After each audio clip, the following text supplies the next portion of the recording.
Wah, oh, itu.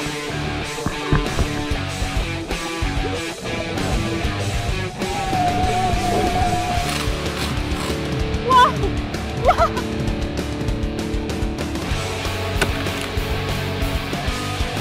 Oh, ini nih. Ini kumbang yang kita cari.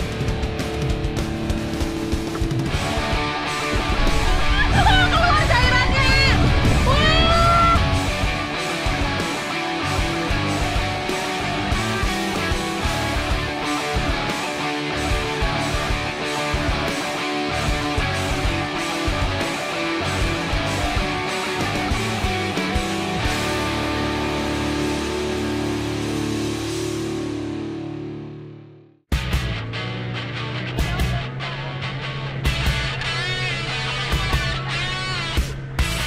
Wilayah Indonesia Timur menyimpan pesona dan selalu menjadi tempat menarik untuk medan petualangan. Menempuh perjalanan 40 km dari kota Sorong, saya menyusuri bagian utara Kepala Burung Papua Barat Daya. Inilah Malaum Karta, kampung suku Moi yang memiliki keindahan bawah air. Wah, luar biasa. Kita baru berangkat langsung ketemu dugong.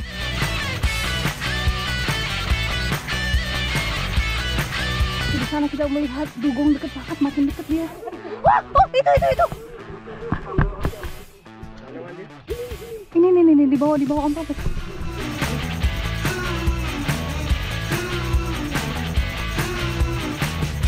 Wah, jadi pas banget emang pagi hari ini dugong itu suka bermain-main ya pada saat air pasang. Dan ini di bawah kita juga banyak makanannya.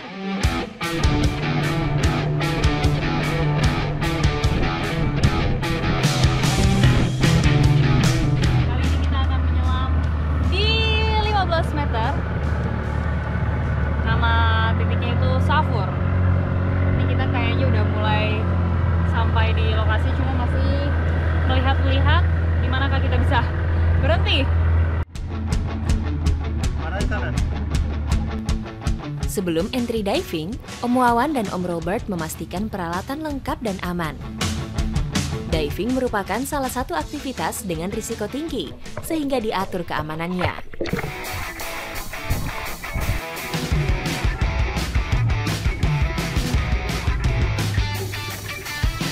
Sudah menjadi standar operasional jika setiap penyelaman harus didampingi oleh body diver yang paham sport. Safur mempunyai terumbu karang yang istimewa karena terletak antara dataran Sorong dan Kepulauan Raja Ampat. Terumbu karang di sini terdiri dari hard coral dan soft coral yang cantik. Kedua jenis coral ini menjadi rumah bagi berbagai macam biota laut, termasuk kawanan ikan kakap, tenggiri, dan beragam ikan karang yang sedang asik bermain di sekitar terumbu karang.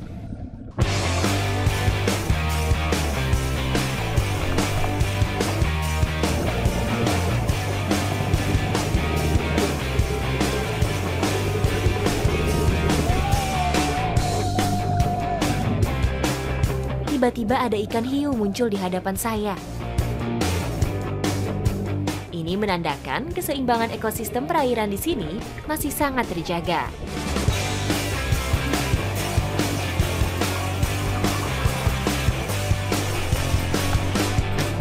Saya menemukan ada hiu, bahkan hiunya itu ada 3 jenis. Tadi ada apa aja, Om? Ada Black tip, white tip, sama hiu karang. sama Grey. hiu karang. Grey. Nah. Masyarakat adat suku Moi di pesisir Malaum Karta mempunyai peran penting dalam menjaga ekosistem laut. Salah satunya dengan penerapan sistem sasi yang membatasi eksploitasi hasil laut secara berlebihan.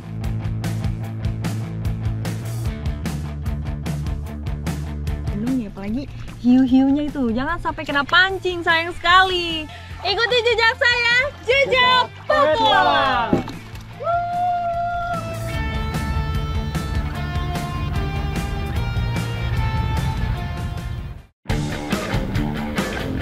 Petualangan saya berlanjut.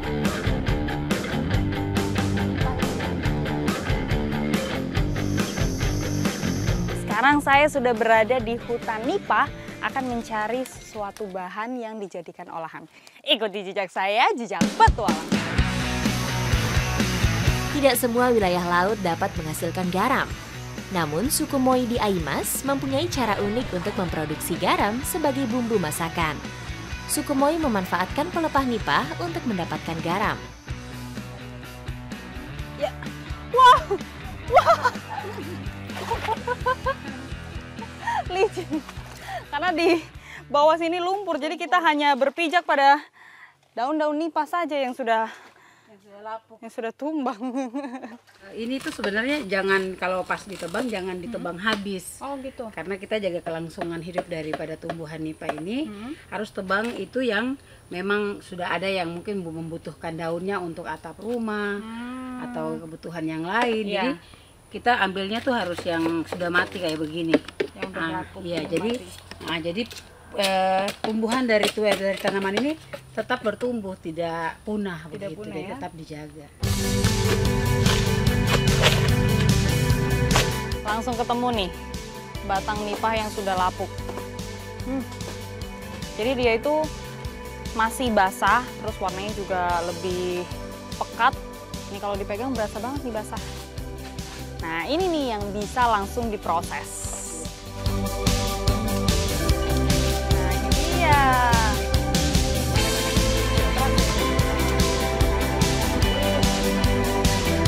Nah, ini sangat kelihatan banget bedanya. Kalau ini kan keras. Nah yang ini tuh yang lapuk, dari warnanya aja udah kelihatan berbeda. Ini nih yang harus melalui proses diasapkan di api. Kalau ini bisa langsung diperas, langsung ada air garamnya. Tidak semua pelepah nipah dapat kita gunakan. Hanya pelepah yang sudah kering dan basah saja bisa diambil sari garamnya.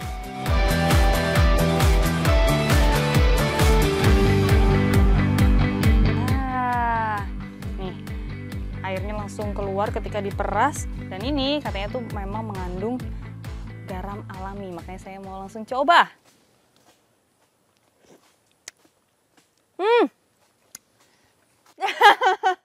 Bener asin. Asin sekali benar ini kakak. Nah ini nih, makanya kalau misalnya udah lapuk gini enak, tinggal peras aja langsung dapat air asinnya. Jadi nggak perlu melalui proses yang macem-macem. Beda sama yang keras ini batangnya. Kita kumpulkan dulu lah. Ini Mam. Boleh. Bagian dalam pelepah nipah yang sudah kering mempunyai tekstur seperti spons. Akar nipah menyerap air dan menyimpan kadar garam di dalam batang nipah kering ini. Kalau kita biasanya menemukan orang bikin garam itu dari air laut. Nah kalau di Papua ini memang uniknya berbeda-beda. Ada yang dari batang pohon nipah. Kalau untuk pelepah nipah ini ada beberapa suku di Papua yang menggunakan pelepah nipah ini menjadi bumbu masak, termasuk kita suku Moi. Suku Moi mempunyai dua teknik pembuatan garam dari pelepah nipah. Pelepah kering biasanya akan diambil abunya untuk sebagai bahan dasar mengolah garam. Proses ini akan memakan waktu lebih lama. Cara kedua, dengan mengambil sari garam langsung dari pelepah nipah basah ini, karena secara alami sudah menyaring kandungan garam dari air yang diserapnya. Lumayan ini sudah ada setengah kakak. Iya. Jadi memang banyak sekali cara untuk mendapatkan garam kalau di Papua itu macam-macam. Nah dari tumbuhan-tumbuhan seperti ini. Terus garam yang dihasilkan juga ini punya nilai kesehatan yang tinggi. Makanya hebat nih, kalau kita konsumsi ini berarti bisa memberi dampak kesehatan yang bagus. Oke, kalau gitu kita sambil peras-peras, kita kumpulkan lebih banyak lagi. Untuk menjadi garam, air perasan batang nipah ini harus diproses sekali lagi.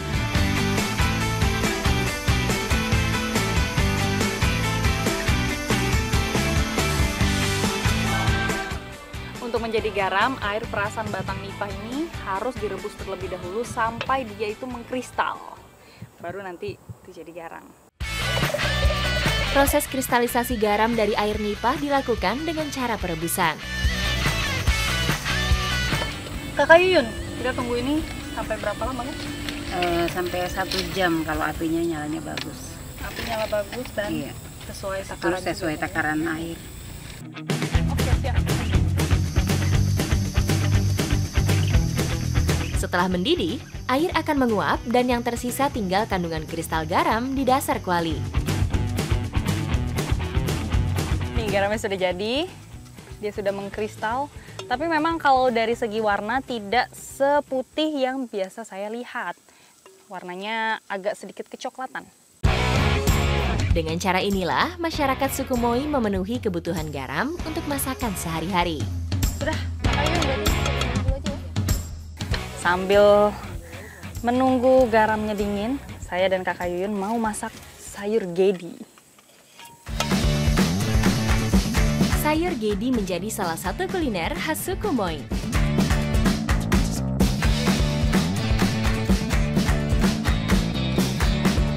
Kakak, apa dulu nih yang dimasukin?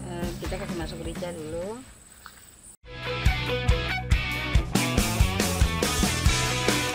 Selain garam nipah, suku Moi juga mempunyai satu bumbu unik, yaitu kulit kayu bawang. Kulit kayu bawang yang sudah dihaluskan ini berfungsi sebagai pengganti aroma bawang yang dahulu susah didapatkan. Aromanya pedas. Kulit kayu bawang berarti hanya ada di sini kan? Khas suku Moi. Sudah, bumbunya sudah jadi nih. Ya, bambu. Jadi nanti daun gedi kita susun lalu dimasukkan ke dalam bambu ini, barulah disiram dengan bumbunya. Daun gedi bisa dimasak polos atau ditambahkan sagu sebagai isiannya.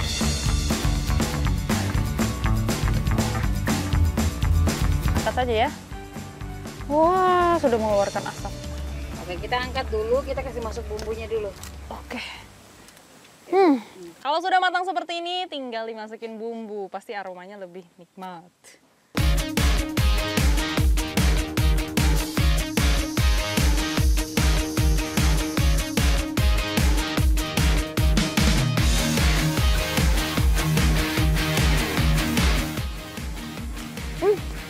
Enak.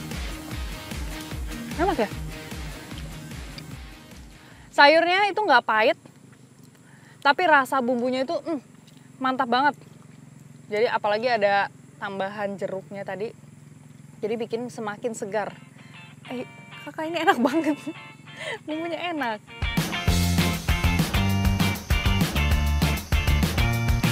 Selain tradisi dan budaya, suku Moi juga menyimpan kekayaan kuliner yang khas. Mulai dari garam dari batang nipah, terus ini nih, ada sayur gedi yang rasanya unik sekali. Saya suka. Ikuti jejak saya, jejak petualang.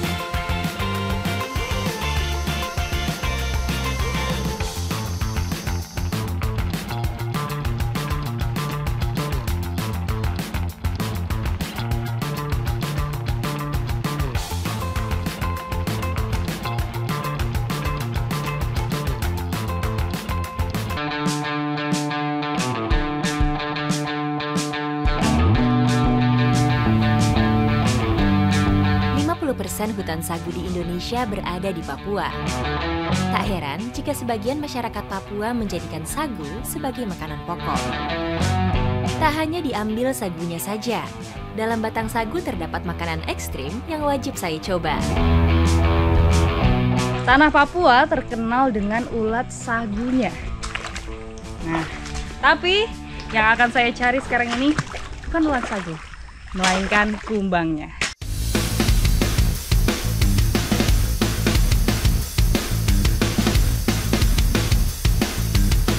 Nah, biasanya kumbang sagu itu ada di batang pohon sagu yang sudah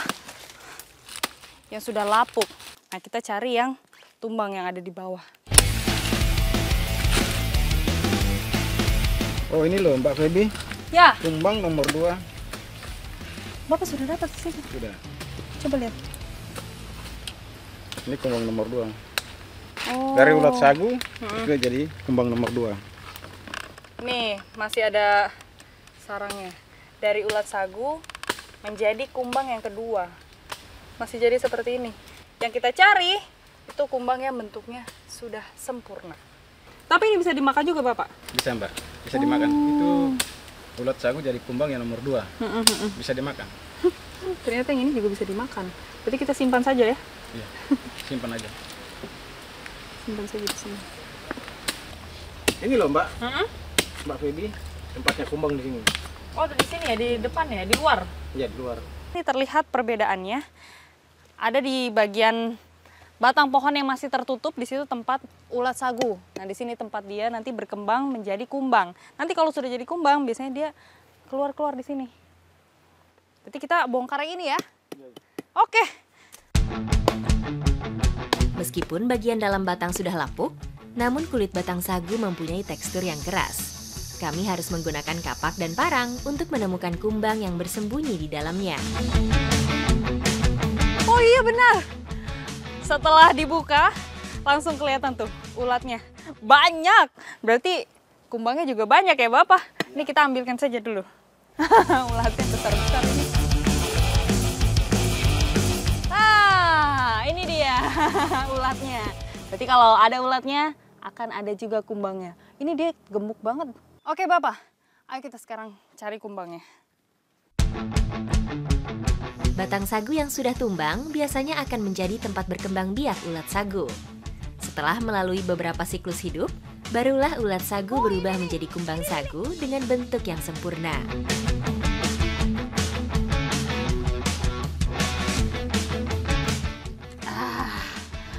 Ini nih, kumbang yang kita cari, yang bentuknya sempurna, warnanya hitam seperti ini.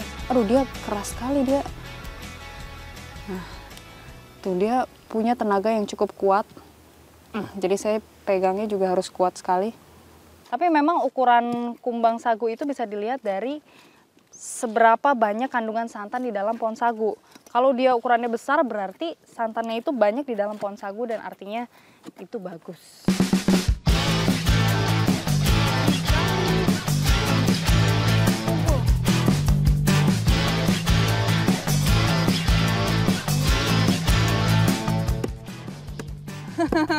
Udah banyak ya lama-lama kekumpul karena tadi dia bergerombol di sini. Akhirnya dapat juga nih, lumayan banyak lah. Habis ini saya akan mencoba membakar kumbang sagunya. Jadi ini akan menjadi makanan ekstrim setelah ulat sagu yang saya makan.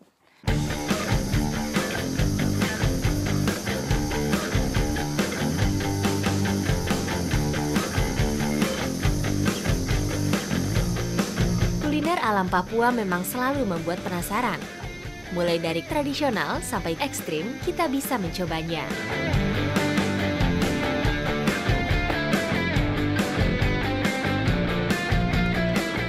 Jadi bakar kumbang itu memang harus dengan api yang sudah menjadi bara. Supaya nanti dia matangnya itu merata sampai ke dalam-dalam. Karena dia punya cangkang yang keras. Dan tebal juga itu cangkangnya kan. Tanpa alat masak apapun, kumbang langsung dimasukkan ke bara api. Nah, ini nih, yang sudah matang kelihatan seperti ini. Yang sudah matang kelihatan dari bagian badannya itu sudah menggembung. Terus ada warna kuning terangnya nih di dalam sini. Nanti kita buka bagian ininya, bagian cangkang yang keras ini. Baru kita makan.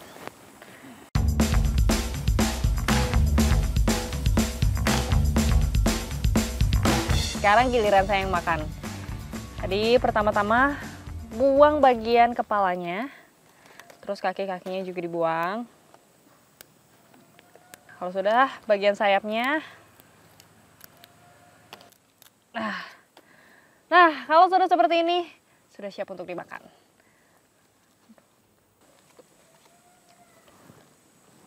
Teksturnya tuh seperti ulat sagu, cuma dia lebih matang karena sudah dibakar. Terus ada rasa gurihnya. Krenyes-krenyesnya dari ini nih. Rasa kumbang sagu tak kalah enak dengan ulatnya. Rasanya bisa melengkapi petualangan kuliner ekstrim saya di tanah Papua. Kumbang sagu merupakan makanan ekstrim. Secara bentuk itu memang Kayaknya serem banget, tapi setelah dimakan dia mempunyai rasa yang gak kalah jauh dengan makanan-makanan yang berprotein tinggi lainnya. Rasanya gurih dan juga enak. Ikuti jejak saya, Jejak Petualang.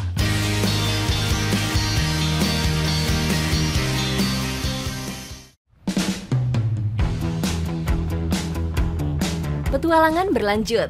Kali ini saya bersama Sulaiman dan Salmon mau mencari biota laut di sekitar pesisir Malaumkarta. Apa itu kakak? Oh ini tuh untuk membersihkan telinga kita setelah aktivitas air nanti. Oh gitu. Ayo. Potensi hasil laut yang melimpah tidak lepas dengan adanya kondisi ekosistem pesisir yang baik di wilayah ini. Pesisir Malaumkarta menjadi tempat hidup berbagai macam jenis teripang. Hanya beberapa menit dari bibir pantai, perahu boat saya sudah tiba di spot habitat teripang. Ini sudah sampai di titik pencarian teripang. Pas banget ini di bawahnya juga pasir, karena teripang itu biasanya ada di pasir. Dia tidak ada di karang-karang. Makanya sekarang saya mau langsung aja turun ke bawah.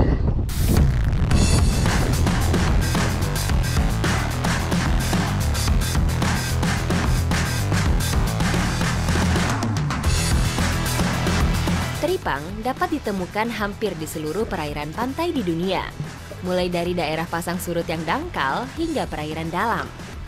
Nelayan Malaumkarta biasa turun untuk mencari teripang saat laut sedang surut, jadi tak perlu menyelam terlalu dalam untuk mencapai dasar pasir. Teripang merupakan biota laut yang hidup dalam substrat pasir, lumpur pasir, lamun, alga, maupun lingkungan terumbu karang. Teripang merupakan keluarga dari timun laut. Di Indonesia terdapat 350 spesies timun laut dan 54 spesies diantaranya adalah teripang. Keluar cairannya! Wah!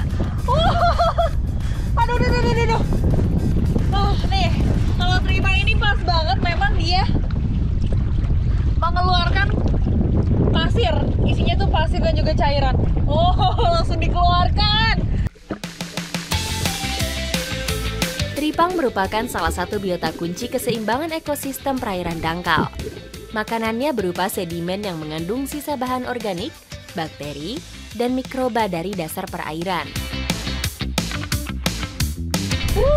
Ini Feby sudah dapat 2. Lumayan. Udah bisa terkumpul. Kamu sudah dapat berapa? Ini lagi ada 2. Ada satu. Ini kecil. Punya aku tadi sedikit besar tapi udah keluar cairannya jadi kecil lagi. Ya udah kita kumpulkan dulu ya. Iya. Habis ini teripang-teripang ini akan melanjutkan proses berikutnya, itu dijemur terlebih dahulu. Jadi kita harus kumpulkan dulu ya. Iya. Ikuti jejak saya, Jejak Petualang.